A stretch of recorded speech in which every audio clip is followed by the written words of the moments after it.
If you're a facilities manager at a university, you know students rely on the cafeteria for breakfast, lunch, dinner, and the occasional late-night snack. So when a dishwasher breaks down and dirty plates pile up, the mess hall can turn messy in the blink of an eye. Enter Grainger. With over 1 million industrial-grade products and fast delivery, the product you need now is never far away. So you can turn that dishwasher back into a lean, clean washing machine. Call, click Grainger.com, or just stop by. Grainger, for the ones who get it done.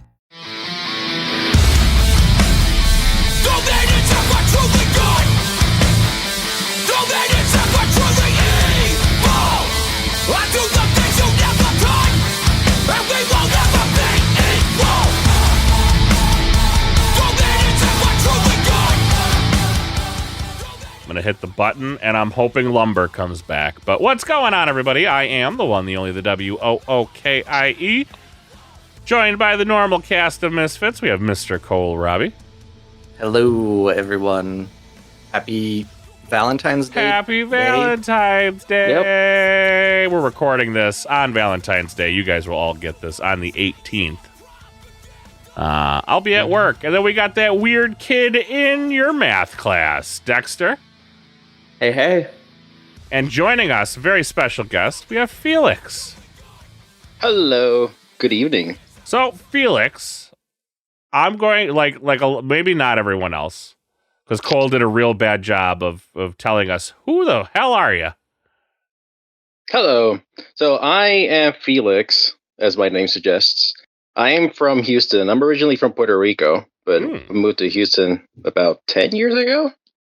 And I've been very deep into card games since like 3rd grade.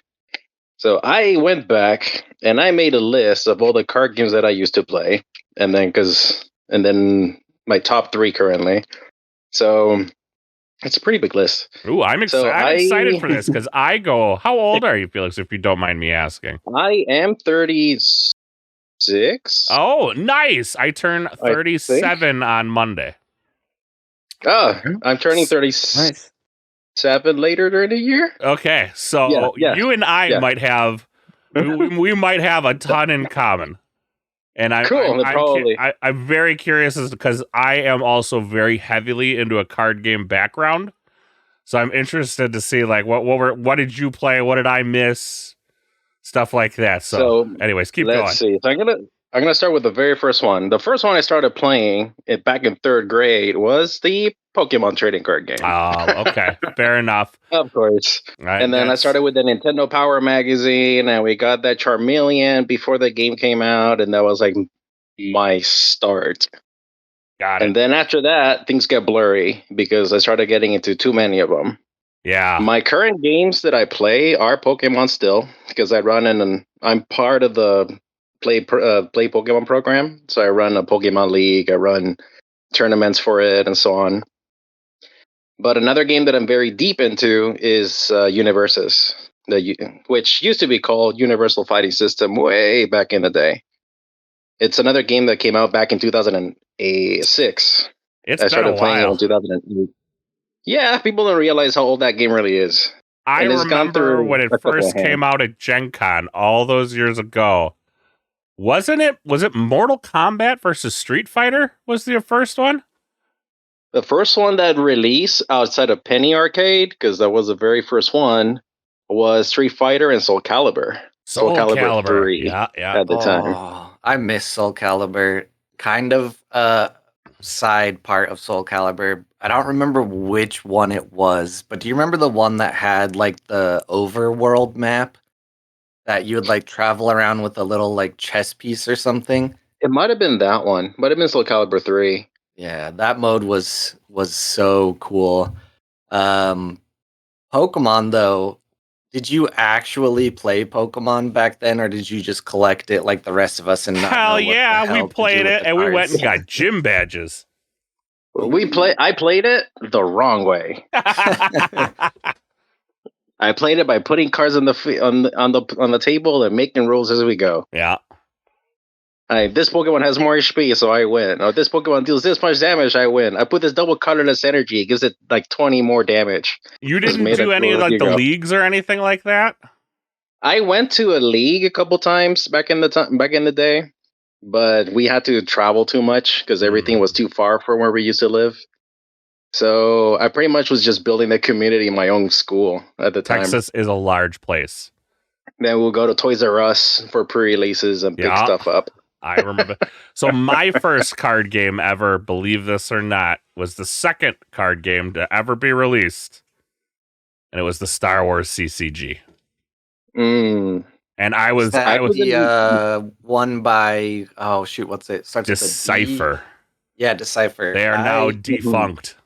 I also have a bunch of those cards.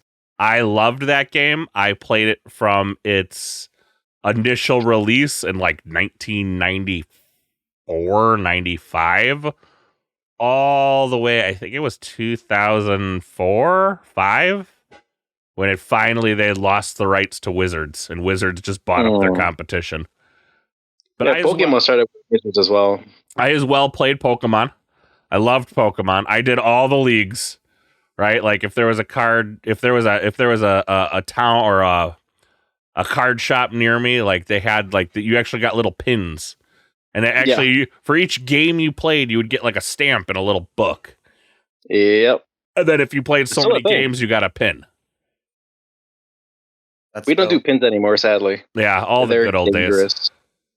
They're dangerous. I want Felix to go back through the rest of his list, but now that Wookie said his first, Dexter, what was your first? Do you remember your first time?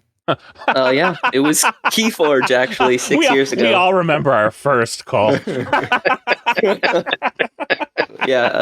was the first game I ever played. Keyforge was your first? Yeah. Oh, you're a youngin' though. You're like 14. I was 13 when I started playing Keyforge. Oh. How did you get into a game like Keyforge? I had never even heard of it until I met you guys. So me and my friend just went to a card game club at our middle school, and we thought we were just going to be playing like regular card games like poker and other stuff with like 52 cards of decks. And then we realized that other people were playing like Pokemon and Magic and stuff. So we're like, we have no idea what this is. We asked the teacher there, and he's like, this new game came out. It's called Keyforge. It's a pretty low entry price to play. So then we played with some decks that he had. Me and my friend really liked it. So then we started playing a lot, bought some decks, played at locals. Now I'm just playing Keyforge a lot. Nice. I bought in 200 plus decks since then. Yeesh. My first was the first that I actually like played and got into was Magic, and then I took a very long break from it. But I've actually always collected cards in some way. So I actually have some baseball cards, some football. I have the Decipher Star Wars. I have the Wizard of the Coast Star Wars, and then now I'm here. But it's weird. I was going through a box the other day that was just kind of like, for whatever reason, this box has floated around with me for, almost 37 years, right? Well, maybe less than that. And it was just full of cards from card games I used to play. I know we're an Altered podcast, but let's just go through some of these. Yeah.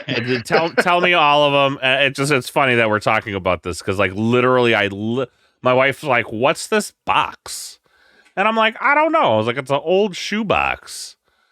And I was like, oh, and she's like, well, it's yours. It's all cards. And I was like, what? So I like pulled it open and like, if anybody remembers Rage, the card game. Sounds familiar. I never played it though. Again, nope. that was a young one. And then the next one that there was a bunch of stuff in there was the old Dragon Ball Z card game from Panini. Which one? From Panini. Which one? And I played an older one. There was one older one. I never played that one, but it was the one from Panini where you were a hero and like you had the little scouter on your power levels and all that. And I had my old school Goku deck was still in there, and I was like, "Oh shit!" Like that was a trip down memory lane. I had a bunch of L5R cards in there, the old school L5R when they were owned by AEG. Same with Warlord, which I guess is having a resurgence right now. That's so weird to hear the name Panini and then Dragon Ball Z. Yeah, that's who made them. I don't know. You got me. Yeah. The card games used to be wild because for anyone that doesn't know, Panini is like mostly known for NFL, NBA, those kind of cards. Yeah, for whatever reason they made that, and then like I had like 2 starter decks from like a Sailor Moon card game that we played for a little while. That like we bought like some starter decks for at some convention play, and it was so weird. I remember it too because like in the Sailor Moon card game, a lot of your battles were determined by playing rock paper scissors.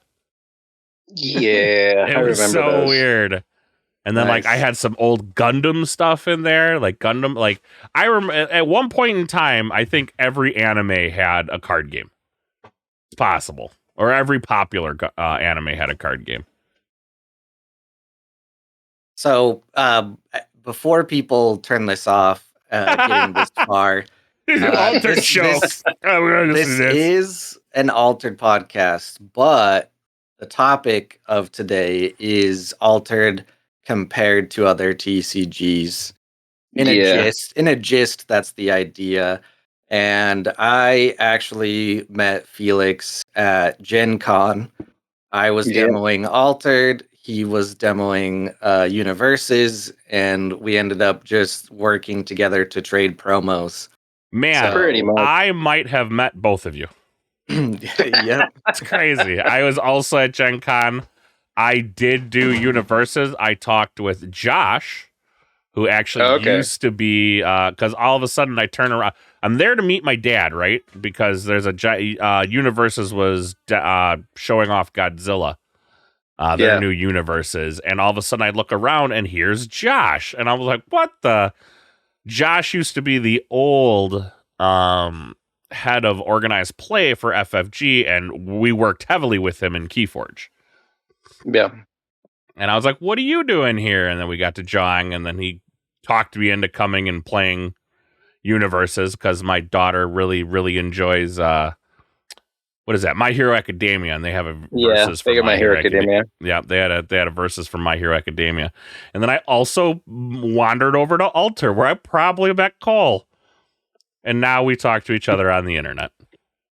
Yep. Yeah, that's about right. That's how it goes. Right? But you're coming to Houston tomorrow, right, Wookie?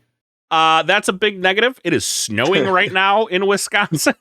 Well, that's why you should come to Houston then. Well, I have my own birthday party planned tomorrow, so I kind of got to show up to that.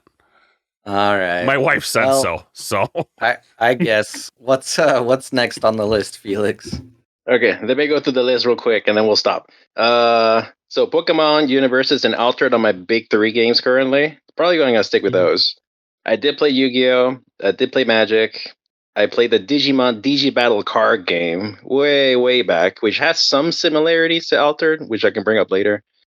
The Digimon card game from Bandai. The Dragon Ball Z from Score, which is the one from before Panini. The Dragon Ball GT, which is the same mechanics before Panini. The Dragon Ball Z from Panini. The Dragon Ball from Bandai. The Dragon Ball Super from Bandai. The Dragon Ball Fusion from Bandai. And then from there it goes out of Dragon Ball. It's like Magi Nation, Naruto. Oh man, I played Bandai. the shit out of Magi Nation. I remember that card game. I love that card game. They had the Kickstarter. Anyways, Naruto, Duel Masters, Kaijudo, Flesh and Blood, Card Fight, Vanguard, the Bleach card game from Score, the Gundam game from Bandai. I've been demoing for it and stuff. The Final Fantasy. I played the Legend of the Five Rings, the Living card game. I played the Neopets Battle Dome. I played Keyforge, although I haven't touched it in years. And then from there, I go to deck builders. So Untamed, Star Realms, Hero Realms, the deck builders, Daimyo's Fall. I play the Genshin Tarot, the Anna's Roundtable, Boss Monster, and the video games. You got the Xenocard from Xenosaga, Triple Triad from Final Fantasy VIII, Double Twin from Evil Land, which is a parody of Triple Triad, Game of Cards, which is another parody in Evil Land, and just keeps on going. A few other ones. So I've seen a lot of mechanics that are relatively similar to Altered. So compared to other games, like statistics based, not battles per se, but the way how the game progresses are statistics based. So the Bleach card game did that for a while when it was a thing, because characters had specific stats that you had to compare to your opponent. But it was a battle game, so you were definitely trying to pretty much kill your opponent. Digimon was kind of the same, that you were battling your opponent, but you were scoring. So there were some statistic similarities to Alter, but the difference from Alter that I feel is kind of nice is that it's not a battle card game. So you're not trying to beat your opponent down. It's a race, in a sense. And that's kind of it's a nice change of pace compared to what other games that I've played. And then the usual mana, because it brings me back to Duel Masters, because in Duel Masters, you create mana from cards that you have in your hand, and then any card in your hand turns into a mana. So it's similar in that sense, which makes me believe maybe in the future we might see some cards that return mana to your hand. But we'll see how that goes. Yeah, that's interesting. I didn't know that there was another TCG out there that kind of already did that. When I got into Altered, it was right after, like a year after or so, that Lorcana and Star Wars spun up. And they also resource from your hand. Well, that's an old school mechanic, the resourcing from hand. I don't remember who came out first. Duel Masters, I don't know if they did it first, because Duel Masters was designed to get the Eastern markets into Magic. Yeah. But another game that did that exact same thing was the WoW TCG, which I played the WoW TCG, and they did the same thing. I don't know who came out first. I'm not completely sure. I had to go back through Wikipedia, our best friend, and check it out. Yeah, I'm not sure who came out first, but WoW did the same thing, where any card in your hand could be mana. Yeah, I thought it was genius at the time. Yeah, it simplified so much. And then the cool thing, cool thing in Duel Masters in specific is if you turn the card upside down, there's the number 1, which represents how much mana it actually gives you, which was kind of bizarre at the time. Yeah, because it was, if I played a little bit of Duel Masters too, but wasn't it like? But each one was like, if it was a yellow card, it produced yellow mana, right? Yep. Right, and then, but yeah, because like in WoW, there was no like colors really. You either played a good or an evil deck. Yeah, if the color of the card determined the mana, can't your opponent see like what's in your hand and is available color-wise, or? That's part of the game, but you could mix and match colors. So if you played a dual or triple color deck, little by little, then it would progressively show what colors you're actually playing. But if you do play a yellow card down as a mana, then you know for sure your opponent is going to have a yellow cards in their deck. But then they could, for just random reason, just play a black mana later on. And then it's like, oh, so he's playing yellow and black at this point. And then all of a sudden a blue one shows up. It's like, wait a second. But as long as you meet at least one mana, the color requirement, that was it. Yeah. Everything else could just be colorless. Was it Duel Masters also who had like the strange catch-up mechanic? Oh, it's right. You had shields, right? You laid 5 cards face down, and that was shield. And like some of your shields, when your opponent blew it up, they did things.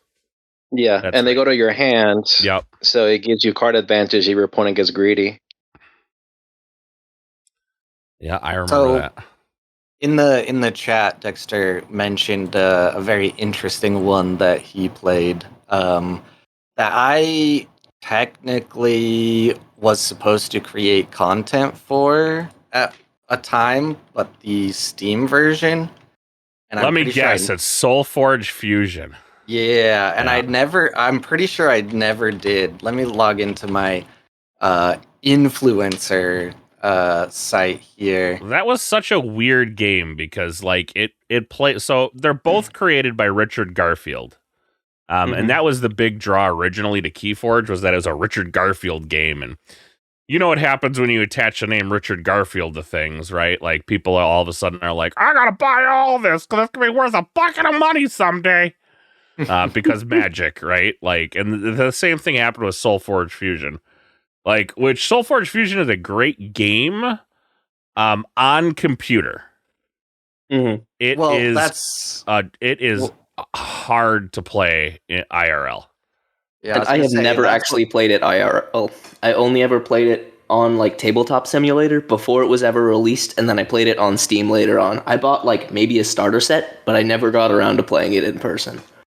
Okay, yeah, that's weird because I was like, did you actually play it in person? Because I Nope. only ever tried out the Steam.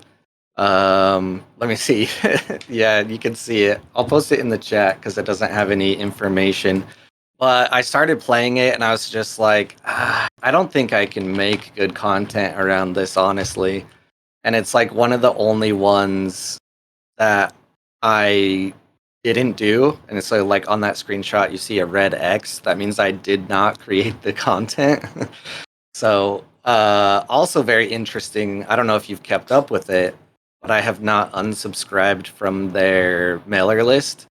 I think it's like heavily based in crypto now. Yep. It very well. I know done some weird stuff with right next to Keyforge Nationals, because I was there playing in Nationals. They had the SoulForge Fusion. I think it was their Worlds. Don't quote me on that because I don't know. I talked to one of the gal that was running it very briefly. But they were having some, like, their big tournament was held at Gen Con. And there's quite a number of people there. I was actually surprised. I was like, wow. Got a good turnout. Yeah, interesting. That was an interesting call out. Well, so I'll read Dexter's full list for Dexter. I can read my list. Yeah, read your list, Dexter. Your mom wants to hear you. Right here. Yeah, you're busy. So first I did Keyforge. Then I only did Pokemon and Magic online, but I've played both of those quite a bit online. I maybe bought like a few packs of Pokemon cards and like played some Magic with friends and Commander and stuff, but those were both mostly online. Then Flesh and Blood, I bought into it probably around second set, and I played that for a couple of months. SoulForge Fusion, like I said, that was all online. Then Lorcana, mostly again online, all before it released, and then I bought a little bit, played a little bit, didn't really care for it. Star Wars Unlimited, I actually played for quite a while, probably like over a year. I don't know. I probably spent like $300, $400 on that game, so not too much, but I played Star Wars a good bit. Yeah, I remember when you were trying to sell all of your cards. I never got around to it. Those are still all sitting in a box at home. Yeah, One day you're going to have like 3 kids and a wife, and you're going to go open a box, and you're going to be like, what are these? We'll walk down memory lane. One of the questions I have for Star Wars Unlimited for anyone here who has played, because I have played and demoed and judged both Altered and Star Wars, and one of the big things with Star Wars for me is that the resources you start with actually feels really bad. So what did you feel the same way playing it, Dexter? Like at the beginning, you're putting too much in the resources and then losing cards? No, you only put 2 in, right? Instead of 3. Yeah.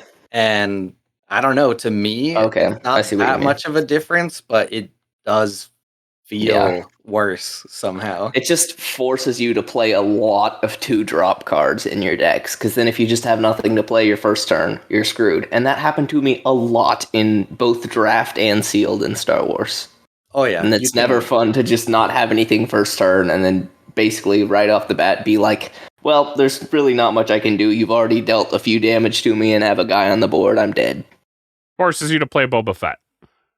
Yep. and then they will suspend him, and then you just go, oh, I just spent like $700 on this deck. Now what do I do?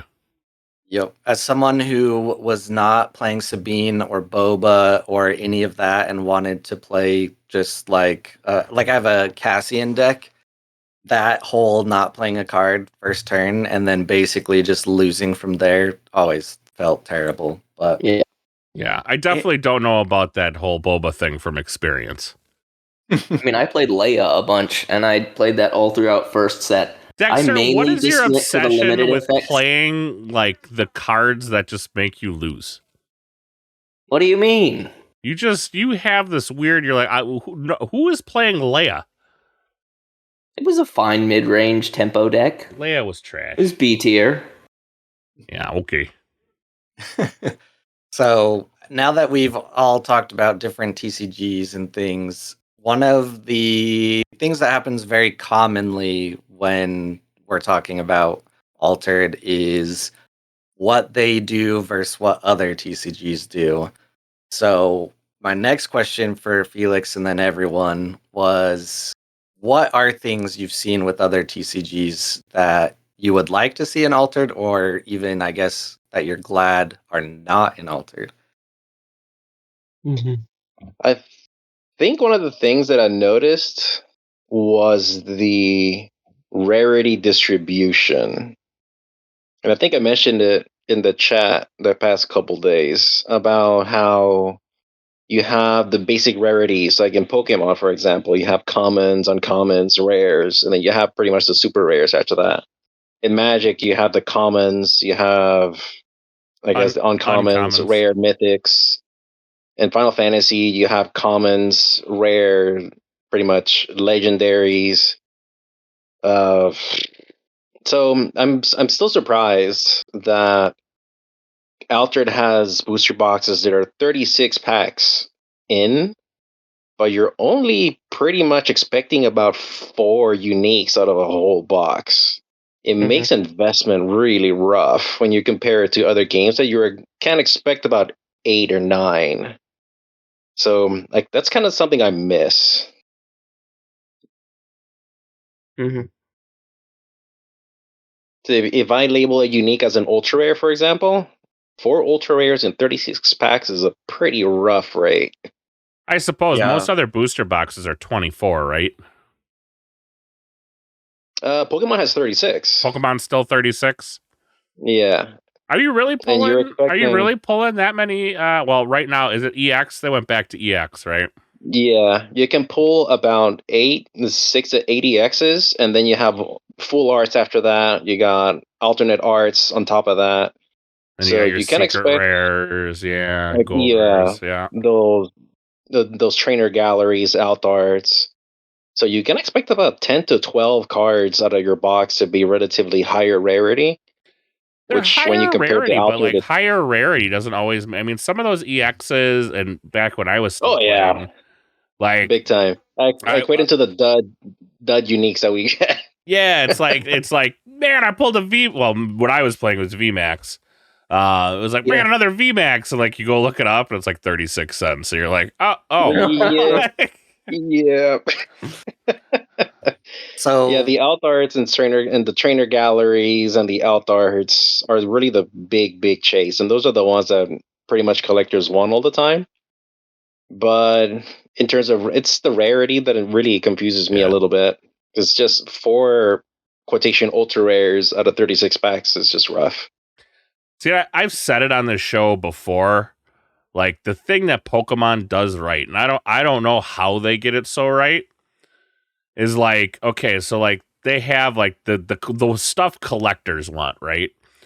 Which is those alt arts, those super rares, but like they'll have regular versions of those cards too. So they're never like out of reach for anyone, to where like when you have Flesh and Blood, right?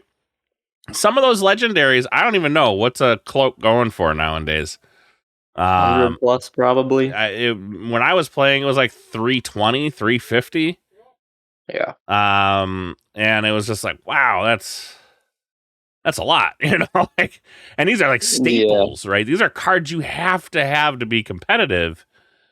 And Pokemon has just made it so like, oh, like even if like, let's just say, you want to be competitive, you can still do it on a relatively cheap budget, right? You're still able to like play the game relatively inexpensively. The longevity of the game and just the IP in general does help a lot. Sure. Just for the fact that competitive players are not the only ones buying their product. It's just children in general. Sure. And Altered doesn't have that flexibility. But I don't know if like and maybe it is. I could be wrong. I'm not a huge fan of where they sit on like how like, because like even pulling a unique, a dud unique is like really rough. Like it seems to hit even harder when you're like, I can't even play this. I've pulled a card that's like not feasible for anything. And it's just really tough to pull. I don't know if that's driving the economy in Altered. Do you guys think it is? I mean, it probably is. I have, I think, an alternate opinion about things like that compared to most people. So, okay. How I see Altered is the fact that it's not one of those TCGs where you're going to have as many people getting into it just to open packs to get stuff to sell. And I enjoy that. I understand that sometimes people worry about if that's not a thing, is Altered going to survive? But if you want things to change, you have to support the change and like champion it instead of always being like, oh, Altered's gonna die because you can't, have someone that wants to buy 12 boxes to be able to open a bunch of packs and then resell. But that's my stance on it. I think that's part of the beauty of the game itself, that people need to get out of the mentality that uniques are chase cards in a sense. Because your deck is only 7% of your deck are uniques. But some of those uniques are so busted. That I agree. They're so busted. Some of those uniques, and it's kind of you have them or you don't right now. If you have one of those uniques that is just absolutely bonkers, mind-blowingly busted, right? Like that really, really, and no pun intended, that really, really can alter the trajectory of a game where you could be really far ahead and like one of these uniques hits and it can just absolutely decimate you. And that's kind of where I'm at the point of Altered, where I'm like really kind of frustrated with that, where it's like, man, I could have made no mistakes, but one unique just absolutely destroys me. So let me pose this to you. Has anyone on this call that is talking right now, or anyone in the audience listening, pulled one of those uniques that they feel is that high of caliber? No. No, I don't think so. Yeah, so I would say most people listening or most people that we talk to have not. The reason you see them is because most of the play now is on BGA, which is a very competitive platform. Like comparing it to in person and just randomly searching a game on BGA, the competitive level is like 2 times on BGA. Those uniques are so rare that someone spent at least $200 or more to obtain that very specific one. But I feel like those are the same people who are willing to travel to these large events to go be competitive. I'm very interested when they finally start doing, I don't know how they're going to do it, if they're going to do a series of large events, if they're just going to do one a year. Like how they end up doing it is still yet to be seen. But like I'm interested to see what the in-person meta is versus the online meta, because it's every game is very different. Very different. I would say at PAX, we did not have any uniques that we saw that were domineering any of the tournaments. It's going to happen, absolutely. But then the question is, and this is me asking a question because I don't have as much experience with competitive.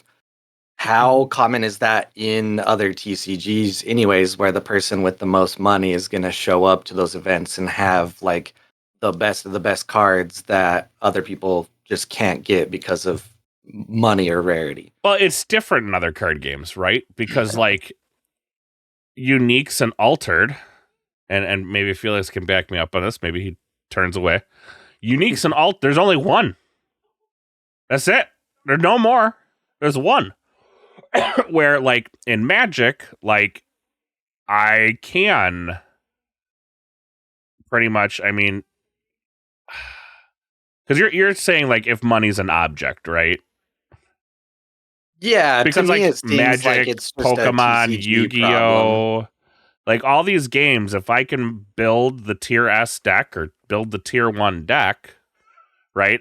I can get most of the cards, but like the problem in this game is that like, okay, so if person XYZ has this unique, that's it. I can't get that. I can get maybe a similar one, but I can't get another one.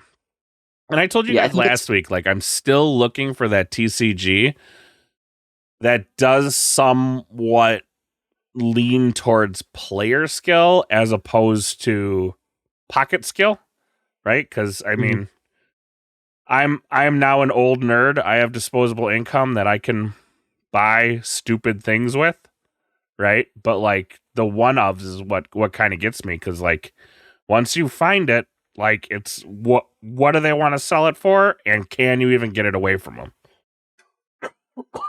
Every like one of that you're talking about, though, like the super abilities that you're seeking after, there's going to be at least like 20 of those cards out there probably that do the same thing. And I think that is a lot more rare than other card games are with the most rare cards.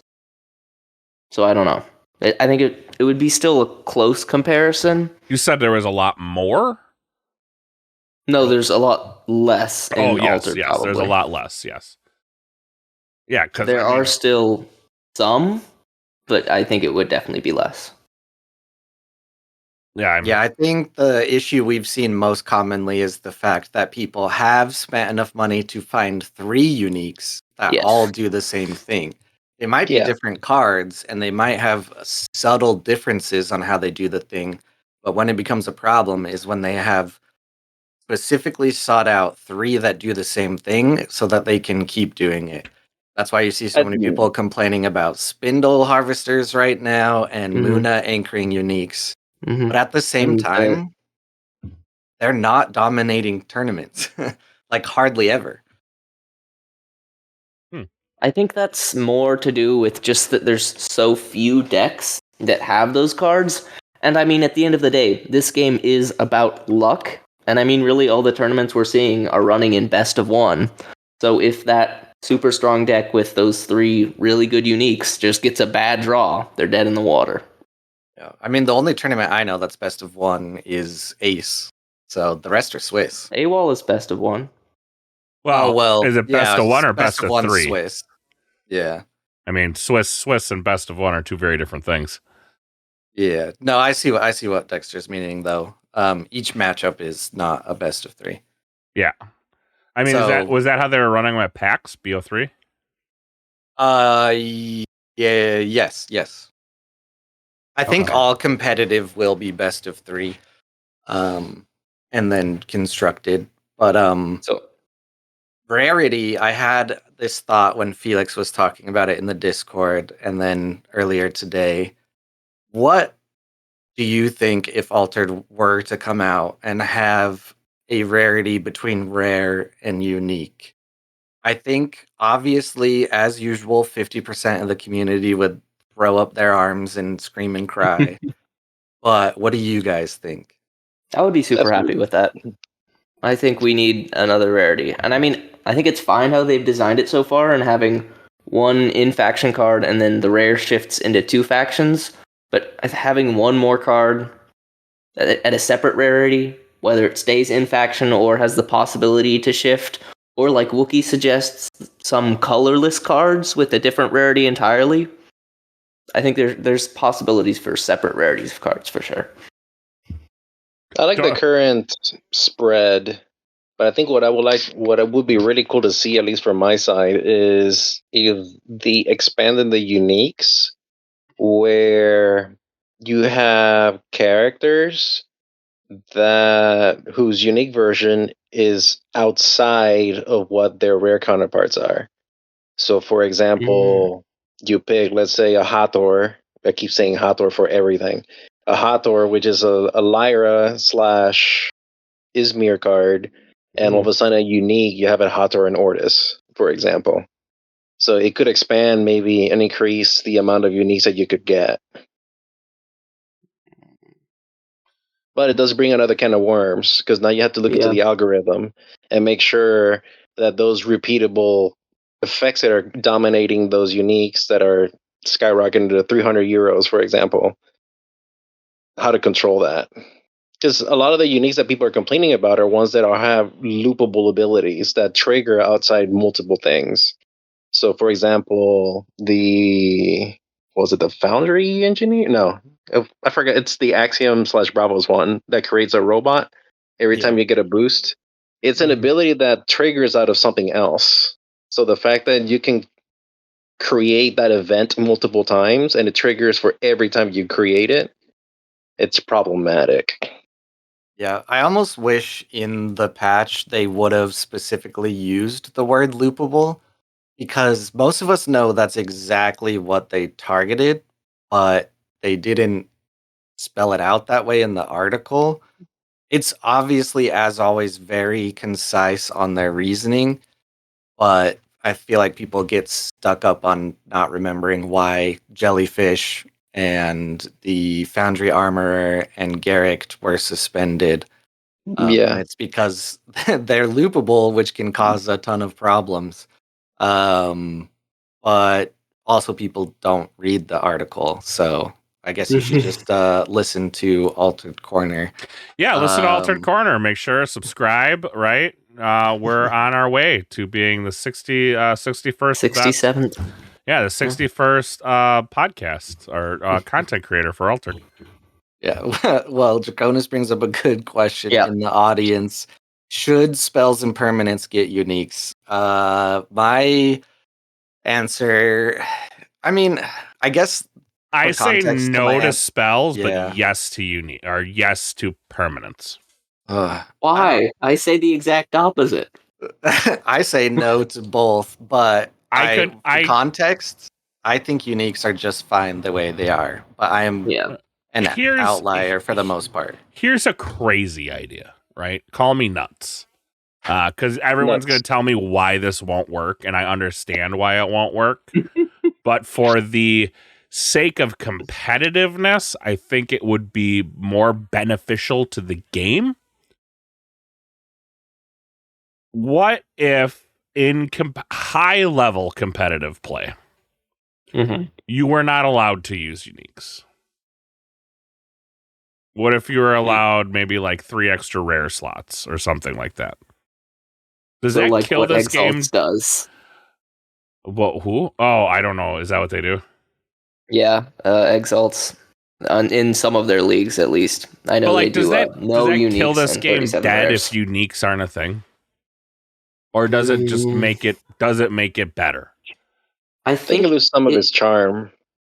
I think it could make sense in the future if there's enough traction to do both a uniques allowed and a non-uniques allowed competitive events. Just to maybe eliminate some of that a lot. Having to pay a whole bunch of money. But I don't think it would make sense to just limit it to no uniques, since that takes away one of the main core components of the game. Yeah, I have a very small data sample, but I would say if for that to even be possible, I think the group of players around the world would have to increase by a lot for that to be popular. Because if we look at the off weeks we do for Ace, there's 10 people that sign up when the normal season is 50, 60. Sure. It again, just a thought, right? Don't everybody's gonna be like, that's dumb. It probably is, right? No, but I think the more people that get into Altered, I think it makes alternate formats more likely. I mean, it's just Commander was around for a very long time, but didn't explode, at least in my eyes, until the last 3 to 5 years. Yeah. And it was very, it was super casual, too. Right? Nobody was really, now there's all these people and it's crazy, right? Now everybody's basically playing CEDH. But I just... Of universes as well. The Worlds are happening this weekend.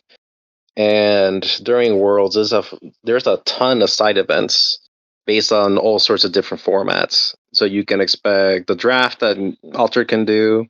You can expect the seal that even Altered does. But then I guess because of just the longevity and just the age of the game, you have spotlight events, which are focused on specific individual properties.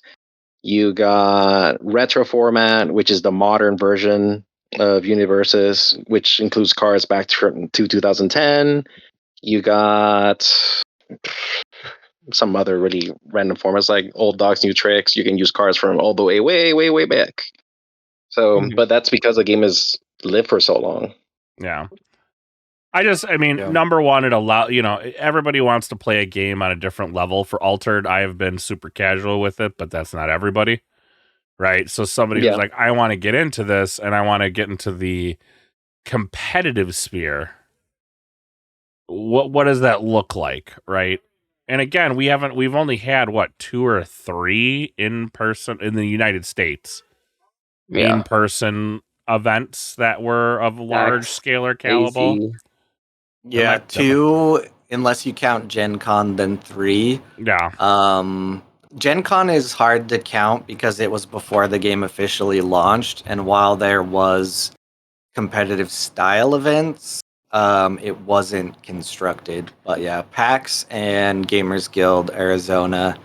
There was another tournament that someone tried to start up, I think around Boston or something, but it was not very big. I kind of feel like too, I was going somewhere with that. Oh, the level of competitiveness with uniques is very there is a huge gap.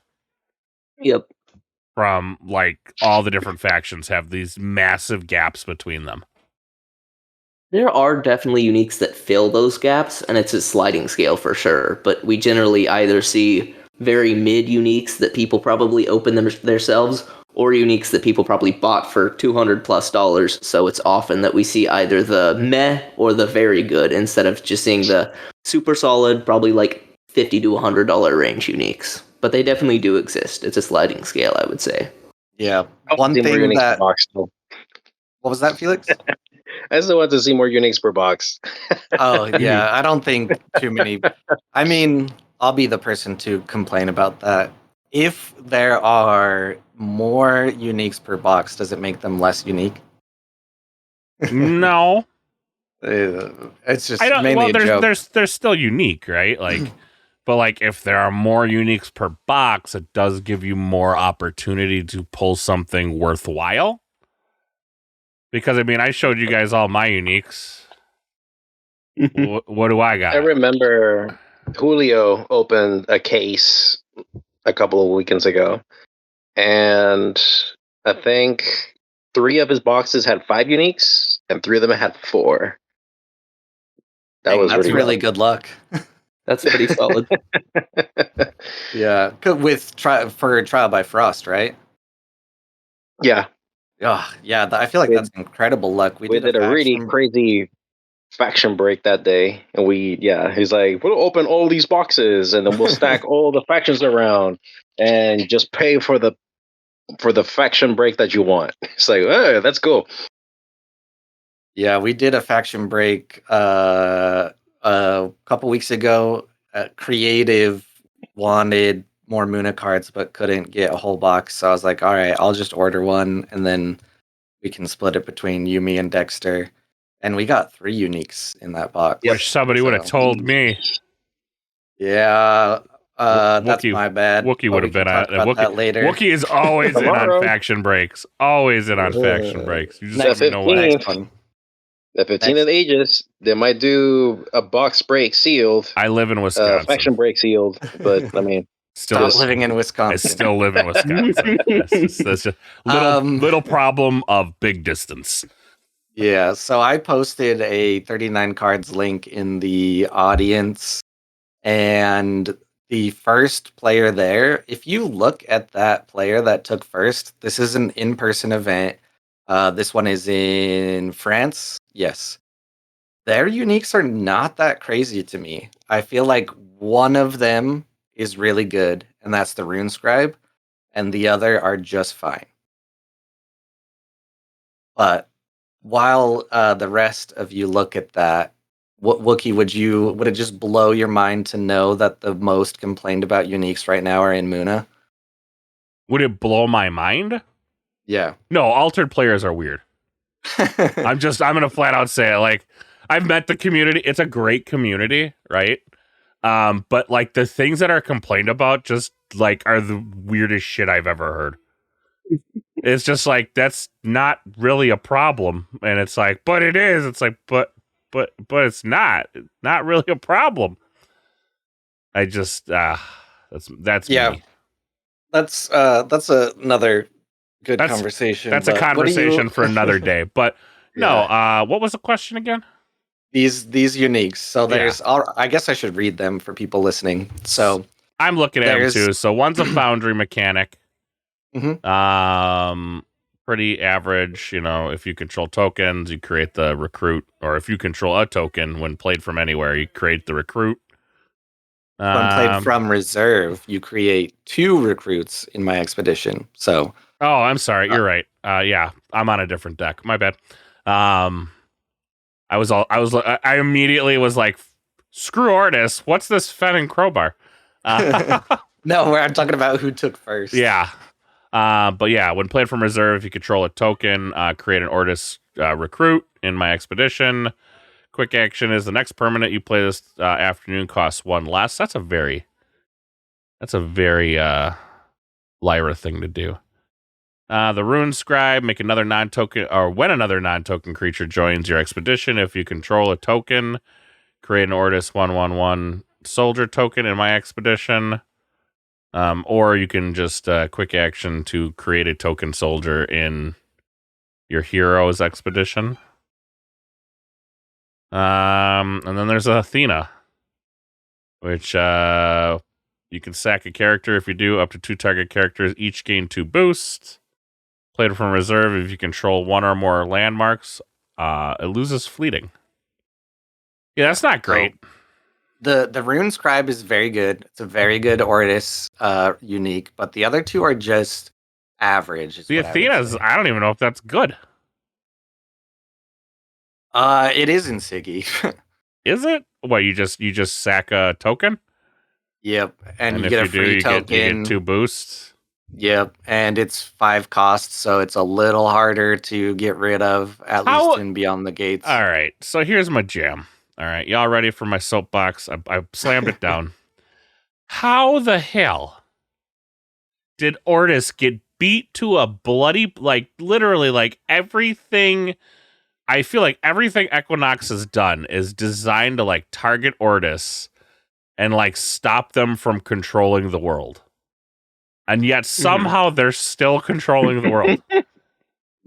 How does this happen? They haven't done that much to Siggy at all. It was just the Ozma. It was mainly Waru. I will give you that. But like, they have murdered Waru again and again. It's just like, it's like the head of the Hydra, right? Like, you chop one off, 2 more pop up. It's like, Siggy what was is always going good. on? Yeah, it's just less people were playing Siggy because Waru was so prevalent. Yeah, in my opinion, it's because Ortis has the most access to the most valuable low-cost units. There are so many good 1 and 2 cost units in Ortis that they're just, like, unstoppable.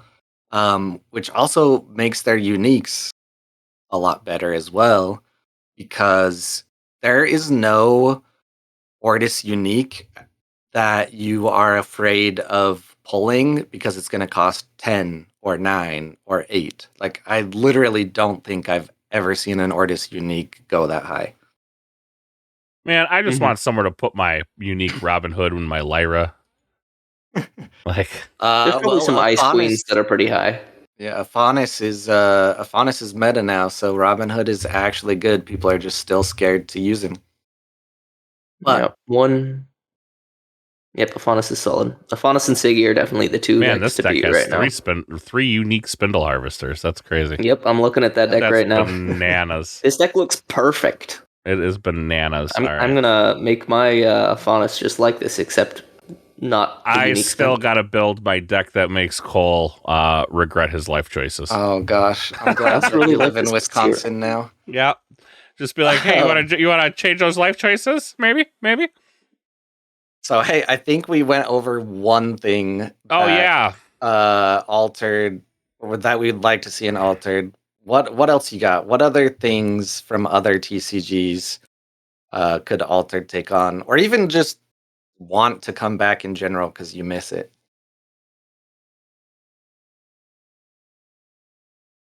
Is this open to anyone, or thinking what else from other card games you could bring? I mean, honestly, I'm because this is me and I'm kind of weird. I just want mana pickup. Yeah, mana pickup. I mean, it's only second set in, so here we are. But I would really like, you guys have it so good down by you that you guys have a community down there that has like really taken to the game, and like you have the ability to play it. I love how you explain it that way when it's literally a community that we've like scraped together and but you guys still get like 20 people. No. Where are you getting 20 from? I just I assumed. Probably. So Trial by Frost has been better, which means we've had consistently 5 people. But in my area, October, November, December, and a little bit of January, I was the only one showing up, so it couldn't fire. Like, I'm just... Houston has been hovering into pretty big, from 3 to 10, but it's on and off. These past couple of weeks have been 3 or 4, 5 maybe. The way I read that question is, how can we make Altered better to get like a larger community? Yeah, I mean, if that's how you want to take it. That's how I read it, right? So yeah. 2 of you have played a shit ton of TCGs, and then Dexter's played a good amount, and I've played like 2. So, like, how do you have to somehow, some way get store owners interested? And the question is, how do you make that happen? I think something that is possible, but it's going to be very, very difficult, is if they have collaborations. Get like a larger IP involved? Correct. Yeah. Which is also something that people said they would quit Altered if they did. Yeah. Yeah, exactly. So it's a fine. But like, this is the game to do it, though. Right? Like, nothing's off the table. You already have like strange IP correlations in here, right? Like, not directly, like, you don't directly have like Marvel in here, but you already have like a Loki, right? That's already in there. That's very, Marvel-esque. I am also of the opinion that Altered could do it in a very cool way, where they could make it their own, because that is Altered's thing right now, right? Like, all of these characters exist in like mythology or different stories, legends, things like that. I think there are a handful that are created just for Altered, but there's Alice, there's, the Tooth Fairy, Thor, Loki, as you mentioned, a Clue, like Scotty, like all of these are from different cultures, mythology, myth and legends. So I think if they did like a like Grimm fairy tale team up or something, like, and did it in their style, I think it would be really cool. That would be super cool. Yeah, I mean, they already have the 3 little pigs, right? Yep. I mean, something that could be cool. Maybe it is, maybe it isn't. I mean, with a lot of this stuff, there is, you guys ever watch, or maybe you've heard of, the TV show Supernatural? No, I never heard of it.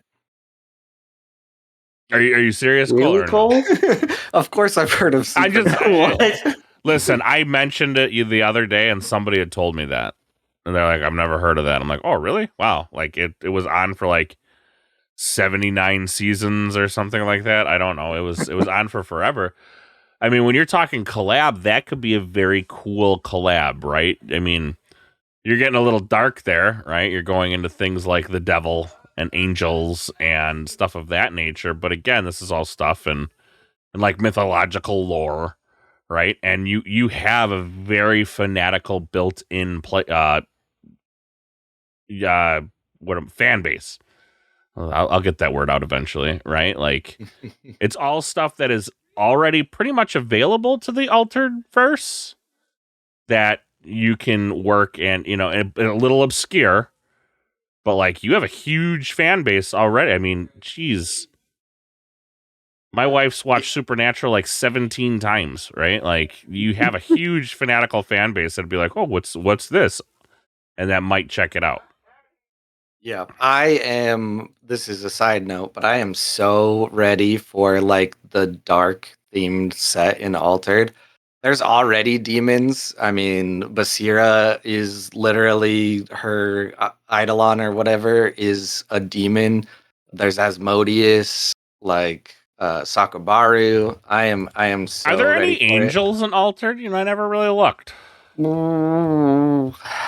I never even really knew about the demons either, to be fair. Like, I never really looked too much into the characters, except when you're like, oh, like Thor or Loki. I know these people. Yeah. I don't know. I mean, unless you count Sun Wukong as an angel of some sort, I'm not sure. But we can this last one we can do real quick. The last slotted written down question I had for Felix was, how is it teaching Altered versus other TCGs? Luckily, it's been pretty smooth. Just for the fact that their decks are locked to a specific color, so a faction pretty much, and mana is pretty much colorless, so you'd have to think in terms of colors and so on. And the statistics is pretty straightforward as you play stuff around. Mm-hmm. So in that sense, it's been pretty simple compared to some other games that I've had to teach before. Now, when I think of some of the games that I taught before use scripts when teaching the game, so that's something that was different when I participated in a demo back at Gen Con. So that was different for sure. That we didn't have a script? Yeah, correct. Like for Universes, we have a script. Okay. We play around. People forget the script, but there is a script to at least have them go over the basic mechanics of the game, and we have that game end with the script. So it doesn't allow, at least currently, a lot of flexibility in terms of people to just practice stuff on their own. Pokemon allows for it a little bit, just because it does have a script, but it's very easy to just turn 45 degrees and you go out of a ravine and you just have to improvise at that point. But that was different in a sense because I've been practicing with a script for so long. But it is nice just because it's pretty straightforward. We had a script for the road shows, and it kind of introduced you to the world of Altered a little bit and like what happened and the confluence and things like that. And then we had like a way that we were going through how to describe the game, and we had like the demo deck set out. But for Gen Con, the main focus was like a quick demo where we let them sit down, run through it real quick, and be like, you can play until you finish, or now that I've, given you the quick demo, you can leave if you need and get your promo. So I really like the way that we did it at Gen Con. I think it was done the same at PAX, but I was judging instead of demoing, so I'm not sure if they had anything else set up, but yeah, it's very easy to approach and teach. From the outside looking in, like just imagining how I would teach Keyforge or Universes or something, it seems like a whole lot. Yeah, Universes has a problem when it comes to teaching in the sense that there's a lot of reading needed to be done. And there's a lot of timing issues I need to keep track of, and all these ability types they need to keep track of. Yeah, one of the reasons I kind of stopped doing that stuff with Star Wars is I just can't keep up with it. When I did the roadshow for Star Wars, it was literally only 2 decks. One person was playing the Luke deck, and one person was playing the Vader, and that was it.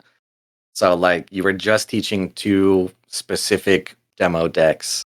And now it just sounds scary for me to try to dive back in and learn that meta since I'm not as connected to it. So there's also that the mechanics of the game, what I like to say, is akin to chess, which Pokemon has a similarity to. So every player, their turn is sacred. So they get to pace themselves when they play, and then they pass the turn to your opponent to do the same. So it allows for them to sit down and really think things through. But you have something like Magic the Gathering or Yu-Gi-Oh! Or Universes in this case. There's a lot of intricate windows where you can cut in and respond to stuff, and it overcomplicates a lot. I'm very glad that Altered does not have the turn cycle that like Magic does. Because if you look at the full like turn cycle on how Magic is supposed to work, and you're like trying to work through it on paper, it's too much. I ain't got time for that. All right, you guys ready for questions? Let's do it. Sure. Since I've let Cole drive the show today. Well, I mean, I figured you were just, smooching the wife or something. You went quiet for a moment. No, I've been here. I've just been listening. Sometimes I do that. Sometimes I just listen. I know it's odd to hear. Yeah. I've really been deep into that question. Like I have been thinking about it. Like how did other TCGs, like what are they not necessarily maybe doing different, but like, I do like Altered. I wish I could play it more. I wish I had a local that I could be like, hey guys, and go in, and like play games. Like my schedule's kind of packed already, right? With all the shows I do and stuff like that. So it's kind of like one of those things. It's like, I just don't have anybody local that does anything. I mean, I created the Milwaukee area Altered, Facebook page, which is weird. Like I just kind of expected it to be there, and it wasn't.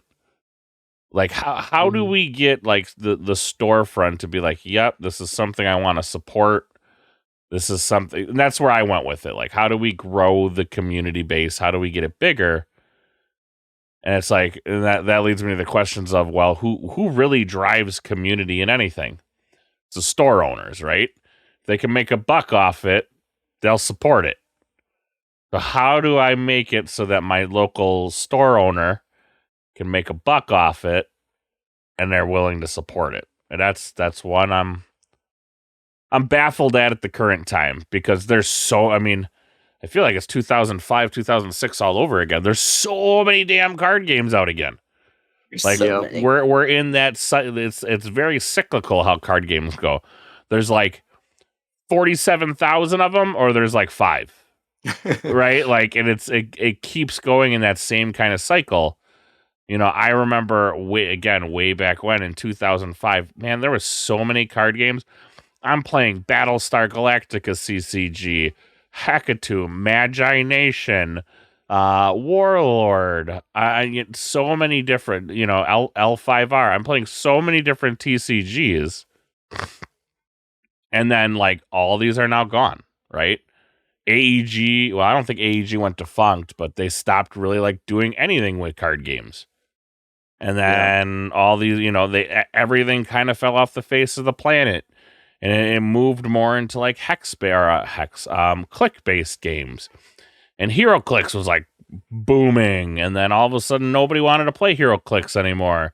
And everybody moved into like different miniature games where it was like Star Wars. Like, I don't know if you guys remember the Star Wars miniature game, when they tried to be like, hey, what if we took miniatures and put them in packs and had people buy them for an insane amount of money a piece?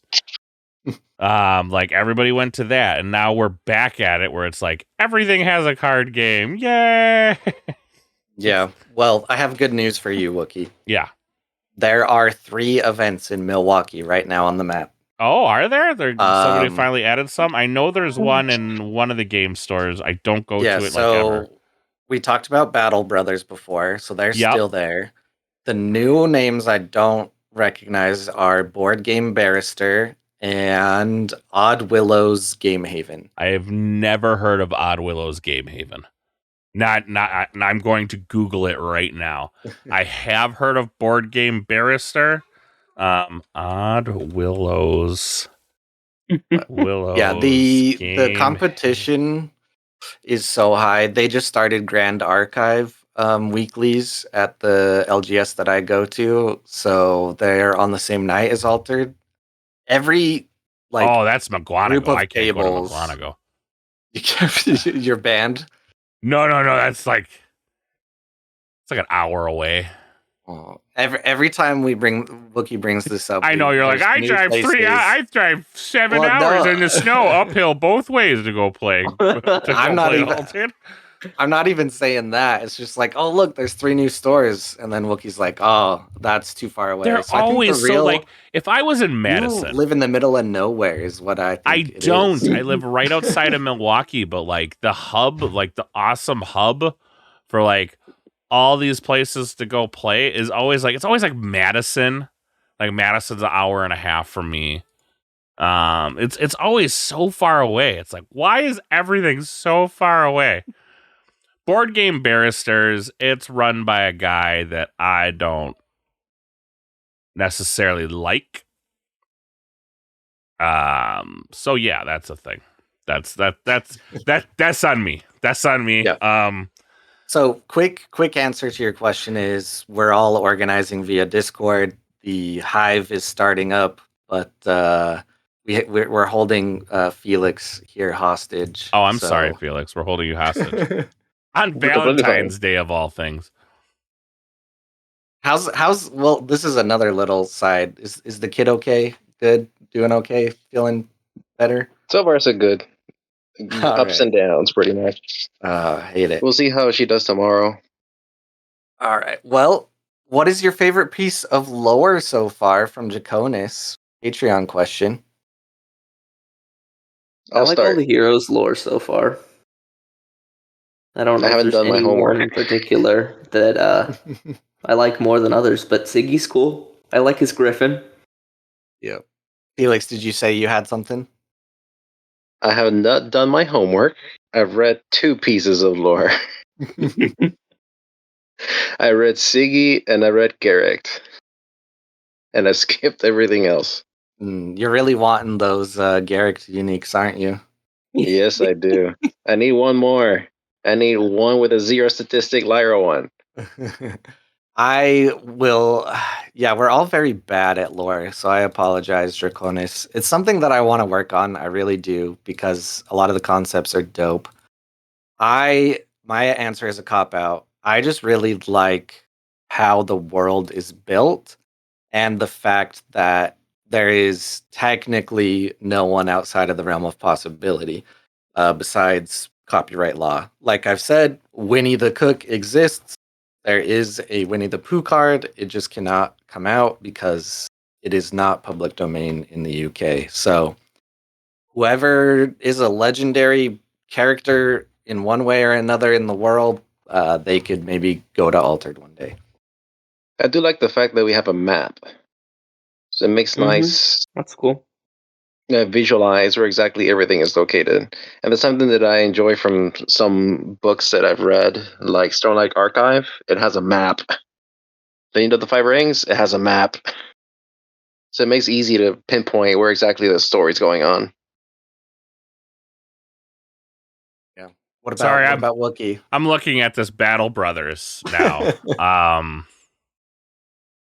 So Google Maps takes me to literally it takes me to Brazil and Bensky LLC, family law firm. So now I'm like super confused. Like where's Battle Brothers here? I don't know. It's I am poor at lore at best. I agree with you. Like, I like the ability to, like, there is no, like, out of the realm of possibility. Mm-hmm. Mm-hmm. Because that means you can do whatever you want. And for a game to more or less own its own IP makes things pretty dope. Right? Because that means that there's no cost to it. And that's normally what kills a lot of card games, is the fact that it costs you an arm and a leg to own the IP. Yeah. There are two things as well that I just realized. The way that they've created the world allows for that flexibility. They're just introducing a lot of things. At the same time, I think back to Legend of the Five Rings, and it would be pretty cool if they hold championships where winners of factions can decide on what happens in the story. You know, they finally took. Okay, you ready for this? I'm going to claim ownership of this because I don't think GG actually listens to this, Ghost Galaxy. So I had brought this up to Ghost Galaxy many moons ago that, hey, you know, there's factions in the game and this is Keyforge. There's factions in this game, and man, it would be pretty dope if you held an event just like old school L5R did, where like the outcome of the event determines what happens.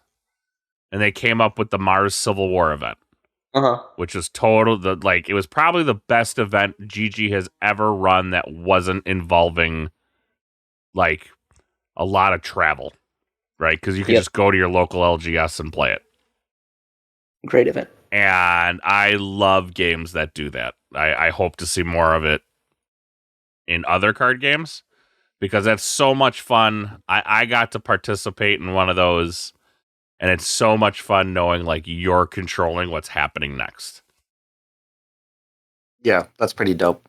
I remember reading a little bit about that, but then most of what I read about it was people complaining about how it was done, as usual. So, I mean, there was some issues, but, like, they would have, like, clan battles, right? Where, like, you're going to this large event, and, like, it's a clan battle, meaning you can only bring a deck of that clan. So it was like something, you know, maybe something was going on with Dragon Clan or Phoenix or whoever it was. And like they would have these giant clan battles. And I know that rubbed people a lot the wrong way because they're like, well, I don't play Phoenix. It's like, what do you do now if you want to play in this event? I don't know if those ever went off as good, but this is my PSA to anyone and everyone. Try a different deck. No. You might have fun. No. The end. No. I'm going to try it, but I told you what's going to happen. I'm trying Sierra now. I'm proud of you.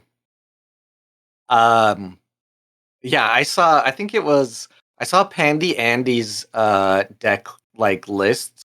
I was like, you have 2 decks? What the fuck? And he was like, yeah. I could not believe it. 2. I'm gonna show you a screenshot as we go to this next question. Wookie, do you want you want me to read the next question while you look for your screenshot? Yeah. All right. So from Josh A, how does the cast feel about the current limits to printing on demand promo cards and alternate arts? What do you mean the limits? So I'll give you my answer real quick in that I don't care, which I'm sorry. What do you mean the limits? What limits were put on it? Yeah, I was going to say I might put the wrong amount because I don't care, but it's like if you have an alt art or a promo, you can only print it, I think, 1 time a year. I think that is the limit. Ooh. Mm-hmm. Oh, that's only for alt art and promos, though, right? Yeah, it's just alt art and promos. Ooh, yeah. I still don't know if I like that. I guess that... I mean, I know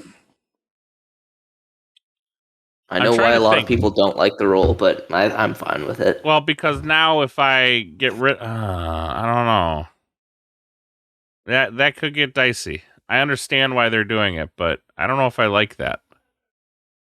Yeah, it will allow for the 2023 promos to still keep their value for those that are very highly collectors. Mm-hmm. But aren't all the 2023 promos just hero? Like, they're just full art heroes, right? Yeah, they're just full art heroes. Yep. but a set of them goes for about $1,000. Are you serious? Yep. Oh wow! Learn something new every day. I sold mine for just over 800. So. Oh, okay. You got all of them? Well, yeah, I've been working with Altered since before the Kickstarter. Okay. Yeah, I was Dexter. just too poor. I was just too poor to back the Kickstarter. Yeah. I mean, honestly, I guess I should provide a better answer than I don't care, because the further part of this is it too restrictive and encourages predatory selling? I think so. There's two sides here. Is a lot of people always complain about how Altered doesn't have that chase or that investment aspect, but then at the same time are upset about not being able to reprint certain things. So I don't think you can have both. I think they are rare and harder to obtain for a reason.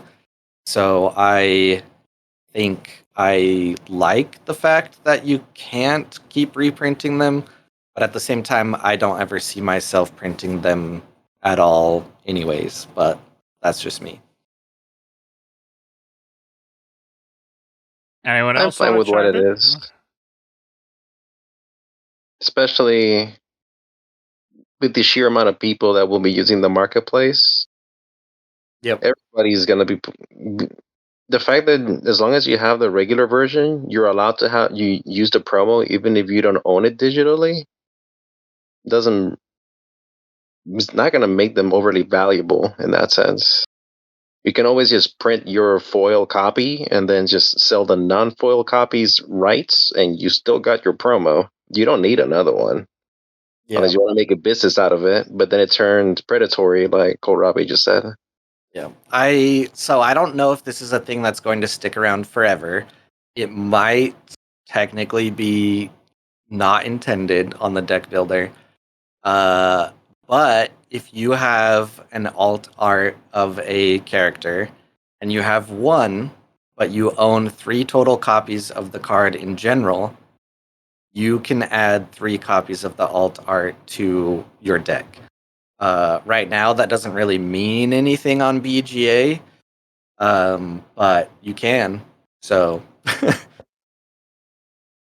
guess once you get out of the BGA dungeon, like this has more meaning. But right now, everybody's just playing on BGA, as far as I know. Yeah, unless you're in Europe, then you actually get like events. Yep. Congrats. A lot of events in Europe. All right. Well, here you go. Doombringer wants to know, why doesn't anybody play Sierra? Well, now we have one. Dexter's trying Sierra. I'm trying Sierra. Mainly because of Doombringer, and I saw a bunch of different lists that he had made. It seemed like super fun. So now you're cheating. And what do you mean I'm cheating? I can't net deck. You're looking at the list, but you're looking at the list of questions beforehand. You're like, what do you mean? No, I made this before he made this question. Sure you did. Yeah. Right. I actually did. My dad works for Nintendo too. My honest answer is, when we first started the podcast, we all kind of wanted to take a specific, specialty. And of course, mine since the beginning has been Muna, more specifically Tasia, and Ogre, R.I.P. Ogre, not dead, but gone from the cast. Was doing Traced and Axiom mostly. So that is one reason. And the other reason is because Doombringer has been here so long that if anyone has a question about Sierra or wants to know just anything, I'm just like, that's Doombringer. So I just tag Doombringer. And that's literally the reason why I've never played Sierra. Because we have someone else that does it for us. Let's go, Doombringer. Was that originally our idea? Yeah. I mean, we each picked our own that we did. You did Lyra. Well, I didn't know we picked our... Like, I told you guys why I chose Lyra. And what that happened. And then my other one, obviously, I picked because I want to break it. But that's a whole nother that's a whole nother story for another day. Yep. Because we had 6 people, so doing that also allows us to be able to speak to each faction and deck building. And then when everyone was together and being more competitive, it also meant that there was a player for each faction. And Lyra ain't got shit. Bro, Navenka's been taking tournaments. You gotta get on it. I'm gonna get on it. I'm glad to see that. Really? Yeah. I haven't seen any Navenka stuff on 39 cards. Go look at AWOL Season 2, Week 2. Yeah, that's a Fen and Crowbar. I'm sorry, that's a Fen and Crowbar. Yep. You can just look at Heroes and then go to Navenka and see current rankings. But yeah, there's been a lot of Navenka placements. Okay. Even Sayonara got a top 4 in Ace. And yeah, Gamma Knight is the main Navenka player though, and has gone 6-0 with Navenka. So who is this? A member. That was a month ago though. A member of AFTU. Gamma Knight. Gamma Knight. Yep. Okay. Gamma Knight. Yeah. All right. I enjoy it, but I really I'm looking right now. One of these days I'm going to get time, right?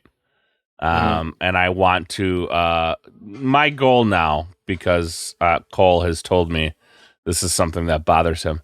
My goal now is to make the most toxic Akesha deck that you've ever seen. Yeah. You'll be happy to know that I faced another type of toxic Akesha deck that is going to happen in Trial by Frost. So. Oh, great. This is now my new goal. Because literally Cole willed it. I actually started designing a T-shirt today. Oh boy. Do I have about your hatred for Akesha? It's close. But while you look for that, I'm going to go through the event. So make sure you join AWOL every single Monday and Wednesday. Ace, Break Week, Singleton. I don't know when those happen. It'll be this Tuesday at 6:30. Ace Season 3 is coming, huh?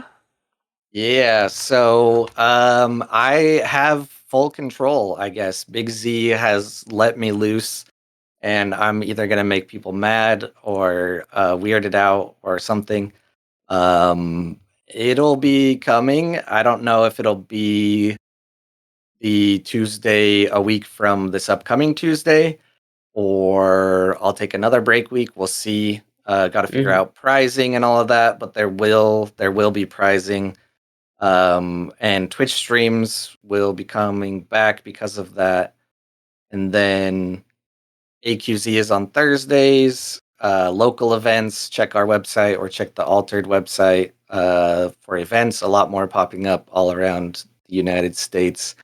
And I almost forgot, but should definitely call it out. If there is someone listening to this that's in DFW, but not in the Discord, I will be doing a Learn to Play on March 1st at Common Ground in Dallas. So if you need to learn a little more or go meet with other people to learn more, I will be doing that. I don't have the time yet, but I will be there. And I was about to say, I'm down for an online Learn to Play. I could use a little refresher.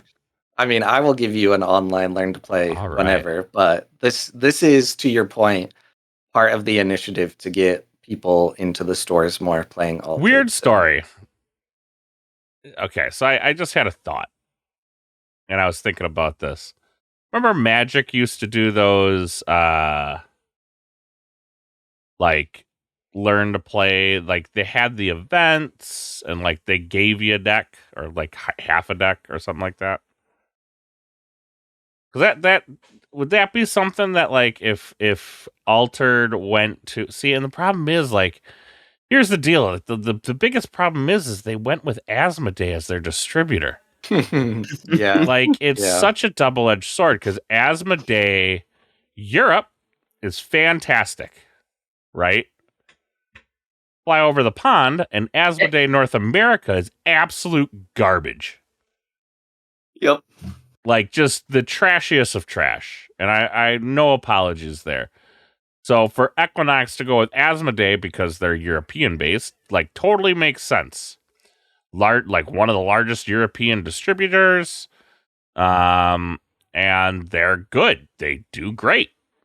But when it comes to North America, woof. Yeah. Like I remember they still do Keyforge to this day. And like I remember we were trying to go through our local to get some Keyforge stuff for like the event we wanted to do. And like the Asmodee rep for Asmodee North America was like, "Oh, Keyforge is still a thing?" And it's like, dude, you distribute this shit. Yeah. What is the matter with you? Yeah, that is also an issue with Altered, which is great. So that's what I was thinking too, because even if they're like, hey, we're going to give like create some sort of starter kit for Trial by Frost or whatever. And like, hey, we got these free things. Like they're really cool. Like if you buy like a case of Altered, like you get the starter kit with it. And it helps you, maybe get an Altered community growing there, and it'd be great. But I don't even think the Asmodee North America rep would know it existed. Yeah. I will not be giving out like half of a deck or starter decks or anything. And also, disclaimer, I'm not sure if the full kit will arrive in time for the March 1st event. But in the future Learn to Plays that I'll be hosting, there will be promo boosters, and I think, but don't quote me on this, I think it will give you an adventure pass level for attending as well. So it is a really good start for someone. I'm just trying to get my hands on some of those sweet prize packs. Yeah, the promo boosters. Yeah. So it is potentially someone that learns Altered for the first time might get a unique. So that would be really cool. But I don't know if it'll come in time for March 1st. I had already talked with my LGS and they reached out to set a date. So we'll see. One thing I'll say about that is Equinox themselves are very good at what they provide for demos and Learn to Plays and prizes, because they do, to a certain point, control their own like marketing stock and things like that, and it is kind of separate from Asmodee, and they've always been very generous. So Star Wars need to get with Equinox and be like, hey, what's up? Yeah, Star Wars, I got to keep absolutely nothing from when I did road shows. And Altered, I have one copy of every demo deck. I have so many shirts and all other sorts of stuff. So yeah, they do very, very well in that regard, trying to support the people in the community. All right, what do we got left? That should be, that's the end of that. So again, make sure you hit the follow button over on wherever it is. Subscribe on the YouTubes. Thank you, everyone who's been listening to over there. It's been awesome to see. I know kind of an odd episode, but you know what? It was a lot of fun talking to Felix. And thank you for coming on, Felix. We greatly do appreciate it. It was good. It was fun. And then make sure you check out the Twitch stream. You'd think I'd be good at this after like a decade or so, right? But still, I trip over my own words sometimes. A lot of fun. And you can leave all those dirty comments down on below. Let us know what you think about any of the questions we went for thus far. Head over to the Patreon. Do the thing over there. I don't even know what we're doing on Patreon. That's all up to Cole now, since Cole has the keys. We'll figure out some stuff over on the Patreon to do for you guys over there, and let us know. And with that being said, we'll see y'all next week. Later.